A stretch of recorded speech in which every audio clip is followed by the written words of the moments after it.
Hello friends, कैसे हैं आप सब। उम्मीद करती हूँ आप सब बहुत अच्छे होंगे तथा बेहतर तरीके से अपने एग्ज़ाम की तैयारी को कर रहे होंगे। निश्चित सफलता पाना है तो कंटिन्यू क्या करना है, हम लोगों को मेहनत करनी होगी। और मेहनत के आगे क्या होता है कि मुकद्दर सोता हुआ मुकद्दर भी जाग जाता है, उसको एक दिन घुटने टेक नहीं पड़ते हैं। अगर आप लोग जिद पे अड़ जाएँ कि मुझे सिलेक्शन लेना है, सफलता अर्जित करनी है, तो ऐसी कोई बाधा नहीं है जो आपको सिलेक्शन से रोक सके। तो आप लोग दृढ़ संकल्प कीजिए तथा अपने संकल्प को हमारे चैनल के साथ बेहतर बनाइए। हम लेकर आते हैं रोज़ आपके लिए फ्री कंटेंट, सीक्वेंस वाइज हम आपको सारी प्रिपरेशन करा रहे हैं होम साइंस सब्जेक्ट की। फिर चाहे आप टीजीटी दे रहे हो, पीजीटी दे रहे हो, यूजीसी नेट जेआरएफ दे रहे हो, या आप मुख्य सेविका की तैयारी कर रहे हो, या आप एलटी जीआईसी की तैयारी कर रहे हो, या आप ग्रेजुएशन लेवल में स्टडी कर रहे हो, या आप पीजी लेवल में स्टडी कर रहे हो, हमारे चैनल पर आपको इन सभी परीक्षाओं के लिए जो कंटेंट है वो बहुत ही अच्छा कंटेंट मिलता है। मैं इजी से इजी लैंग्वेज में आपको समझाने की पूरी कोशिश करती हूँ, जिससे हमारे हर स्टूडेंट को, हमारे हर फ्रेंड्स को क्या हो, सारी चीज़ें एकदम से क्लियर हो जाएं, जिससे उनके एग्ज़ाम तक उनका कोई भी डाउट ना रहे और उनका आराम से सिलेक्शन हो जाए, एग्ज़ाम क्लियर हो जाए। आज की जो हमारी ये श्रृंखला है, पिछली क्लास में हमने क्या पढ़ा था, शादी बुनाइयों के प्रकारों को डिस्कस किया था, जिसमें एक प्रकार हमारा छूट गया था हक बैक बुनाई। आज पहले उसको देख लेते हैं, उसके बाद हम फैंसी बुनाइयों के बारे में डिस्कस करेंगे। अगर हम हक बैक बुनाई की बात करें, हक बैक बुनाई, इसको बहुत सारा हक्का बैक भी बोल दिया जाता है, ठीक है। इसको हक्का बैक भी कहीं कहीं आपको लिखा मिल जाएगा। और ये क्या है, शादी बुनाई का एक प्रकार है। ये होता क्या है, तो ये हुआ क्या, इसको सबसे पहले ये याद रखिए कि ये जो शादी बुनाई होती है हमारी, शादी प्लस रिब बुनाई का क्या है, ये बुनाई का कॉम्बिनेशन है, यानी मिला जुला रूप है, मिला जुला रूप है। शादी बुनाई और रिब बुनाई दोनों को मिला करके कौन सी बुनाई बनी है, हमारी हक बैक बुनाई बनी हुई है। इसमें हम करते क्या है, तो अगर हम प्रथम पंक्ति की बात करें इसमें, तो बाने के 2 धागे ताने के ऊपर तथा एक ताने के नीचे, बाने के पहली पंक्ति की बात हो रही। पंक्ति कौन सी है हमारी, पहली है। इसमें क्या होगा, बाने के 2 धागे ताने के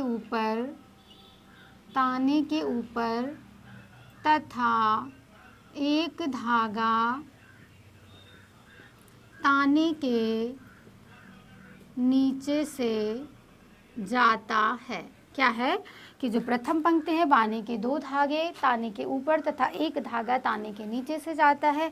फिर अगर हम दूसरी पंक्ति की बात करें, तो दूसरी पंक्ति में क्या होता है, जो दूसरी पंक्ति में है वो बाना का एक धागा ताने के ऊपर, इसका जस्ट अपोजिट हो जाता है। पंक्ति हमारी कौन सी चल रही है, दूसरी, तो बाने का एक धागा ताने के ऊपर तथा 2 ताने के नीचे से जाता है। फिर तीसरी पंक्ति क्या होगी, पहली वाली को फॉलो करेगी, चौथी वाली दूसरी वाले को। ऐसे जो सम लाइनें हैं वो सम वाले को फॉलो करती चली जाएंगी, विषम वाली हैं विषम वाले को फॉलो करती चली जाएंगी। इस प्रकार से हमारा पूरा का पूरा कपड़ा बन जाता है। आई होप ये बुनाई भी आपको बहुत ईजिली समझ में आ गई होगी। अगर आ गई है तो फिर देर किस बात की है, शेयर करिए ना अपने फ्रेंड्सों को। आप अपनी तैयारी को बनाइए अच्छे से, साथ में अपने फ्रेंड्स को भी आप उनकी भी तैयारी को अच्छे से कंप्लीट करा दीजिए। आपकी भी रिस्पॉन्सिबिलिटी बनती है कि आप अपने साथ साथ अपने दोस्तों को भी जानकारी साझा करें। अब अगर हम बात करें फैंसी बुनाई की, तो फैंसी बुनाइयों के हमने नाम डिस्कस कर लिए थे। आज हम क्या करेंगे, एक एक के बारे में थोड़ा सा डिटेल में जानेंगे। जो पहली फैंसी बुनाई है, हमने क्या कहा कि पायल बुनाई है। क्या कहा हमने, पहली जो फैंसी बुनाई है वो क्या है, पायल बुनाई है। पायल बुनाई, सबसे पहले हमें ये याद रखना है कि पायल का अर्थ क्या होता है। तो जो पायल है हमारी, पायल जो बुनाई है हमारी, ये होती क्या है, तो इसमें जो पायल बुनाई है ये क्या होती है, पायल का अर्थ ही होता है हमारा रोया। पायल का मतलब क्या होता है, पायल का अर्थ होता है रोएदार, ठीक है। और सबसे पहले जैसे जब हम लोगों ने साधारण धागा पढ़ा हुआ था, तो हमने क्या बताया था, साधारण धागे में 2 ही धागे होते हैं, उनको ऐड करके क्या बनाए जाते हैं, सारे धागे निर्मित किए जाते हैं। लेकिन जब हम लोगों ने फैंसी धागे की बात की थी तो बताया था उसमें 3 धागे होते हैं। एक आधार का होता, एक उसमें ऐंठन देने के लिए, और इसको क्या दोनों को बांधने के लिए 3 धागों का प्रयोग होता था। तो वैसे जो हमारी फैंसी बुनाई है इसमें भी क्या हो रहे हैं, 3 धागों का प्रयोग किया जा रहा है। लुक देने के लिए, जो अलग से लुक दे, एक्स्ट्रा लुक देने के लिए 3 धागों का प्रयोग किया जा रहा है। तो जो हमारी पायल बुनाई है, पायल का अर्थ क्या होता है, तो ये रोएदार होती है, साधारण बुनाई जैसी, परंतु तीसरा धागा लूप वाला होता है। इसकी जो बुनाई है ये क्या है, साधारण बुनाई जैसी, परंतु तीसरा धागा लूप वाला होता है। लूप का मतलब समझ रहे हैं ना, फंदे फंदे निकला वाला धागा। जब हम लोगों ने धागों के प्रकार पढ़े थे तो सब कुछ आपको पढ़ा चुके हैं। अगर आप नहीं पढ़े हैं तो आप पिछले वीडियो में जा करके देखिए, आप सबसे पहले धागों को पढ़िए। तो साधारण बुनाई जैसी, बुनाई क्या है, ताना और बाना अनुपात वही रहेगा, है वैसी, लेकिन जो लूप वाला धागा है, और जो लूप वाला हमने रोए वाला फंदे वाला धागा डाला तो उसमें लूप निकले हुए बनेंगे नहीं, तो हमारा क्या होगा, रोएदार हमारा लुक देगा। और जो हमारी ये पायल बुनाई होती है, जो पायल बुनाई होती है, ये होती क्या है, 2 प्रकार की होती है। पायल बुनाई कितने प्रकार की होती है, तो 2 प्रकार की होती है। पहले को क्या बोलते हैं, कट पायल, और दूसरे को क्या बोलते हैं, अनकट पायल।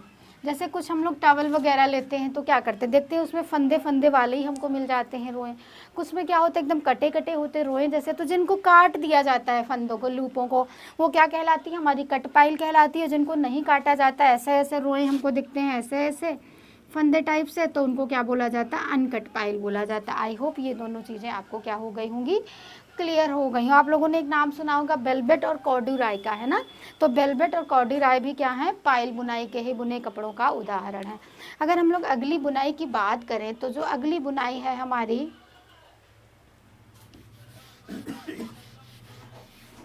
पायल बुनाई के चलिए प्रकार में अगर हमने बताया, जैसे कि हमने बताया कि पायल बुनाई के जो प्रकार हैं 3 हैं। सबसे पहला क्या है, अनकट है, दूसरा क्या है, कट है, और तीसरा क्या है, तीसरे की अगर हम बात करें तो बोथ साइड वाली हो जाती है, यानी दोनों साइड क्या होंगे, रोए होंगे, बोथ साइड की अगर हम बात करें। अगर हम अनकट पायल की बात करें तो इसमें क्या आपको ज़्यादा से ज़्यादा मिल जाता है, इसमें मिल जाता है आपको तौलिया, और इसमें क्या मिलता है आपको, तो इसमें आपको वेलवेट मिलता है, वेलवेट मिल जाता है, और क्या मिल जाता है, और आपको लूप कोट, और लूप वाले कपड़े जो होते हैं, लूप वाले कोट भी तो कुछ आते हैं ना, बच्चों के भी स्वेटर आते हैं जिसमें रोए रोए निकले हुए होते हैं।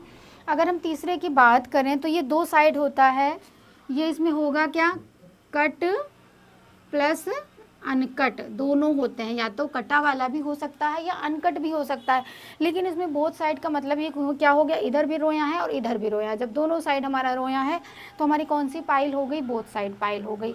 आई होप ये सारी चीज़ें आपको एकदम से क्लियर हो गई होंगी। अब हम मिलते हैं अपनी नेक्स्ट क्लास में, बने रहिए आप हमारे यूट्यूब चैनल के साथ। मिलते हैं दोस्तों, तब तक के लिए धन्यवाद, जय हिंद।